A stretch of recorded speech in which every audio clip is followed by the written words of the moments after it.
A cocaine bust at the border. It's July 29th, 2025, and these are your headlines.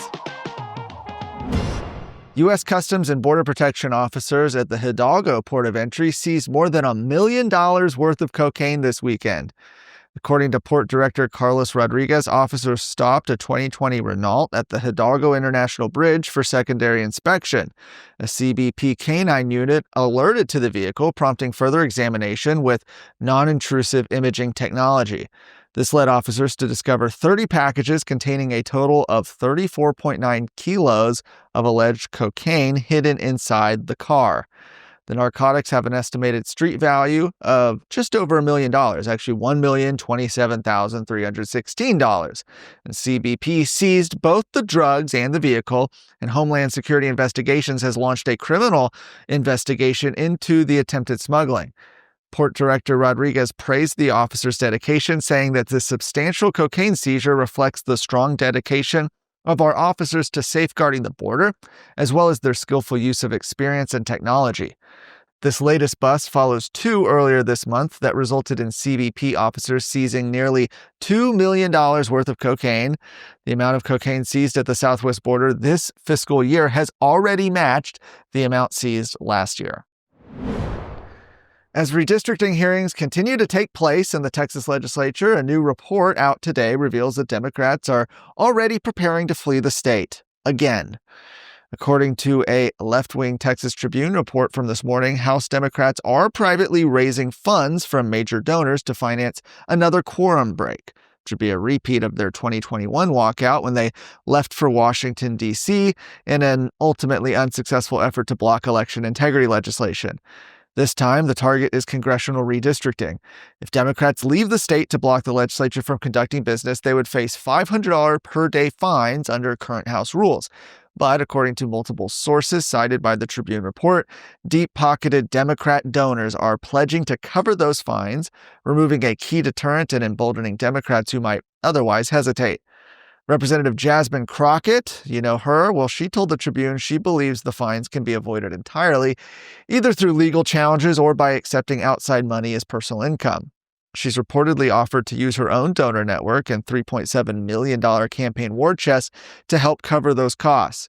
Combined, Democrats would need just over $1 million per month to sustain a walkout. A large amount on its own, to be sure, but small when compared to the money that can be raised by Democrat donors and organizations. Were this to happen, Governor Greg Abbott would need to call additional special sessions if he wants to see redistricting along with the rest of his special session agenda passed into law. The special session is already more than a week in. Before it started, members of the House Democrat caucus said that they would keep all options on the table to fight redistricting, including, yes, a potential quorum break.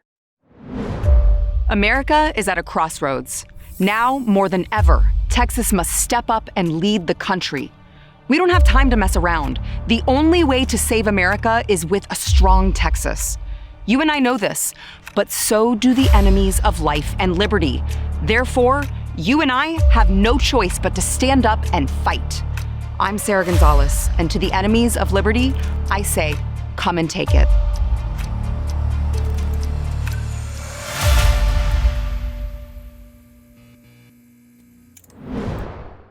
Last up, in a move that's getting a not-so-sweet reaction from some Texans, Texas donut merchant Shipley Donuts will be moving ownership to the West Coast. Shipley Donuts, the Houston-based institution known for sweetening mornings across the Lone Star State since 1936, has been sold to a California private equity firm. Levine Leichman Capital Partners announced it has acquired the iconic brand from Austin-based Peak Rock Capital.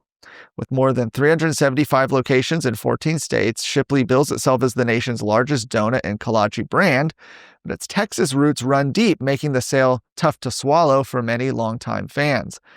The deal is reminiscent of the 2019 sale of Texas staple fast food joint Whataburger to a Chicago investment group, a move that sparked backlash that still simmers today.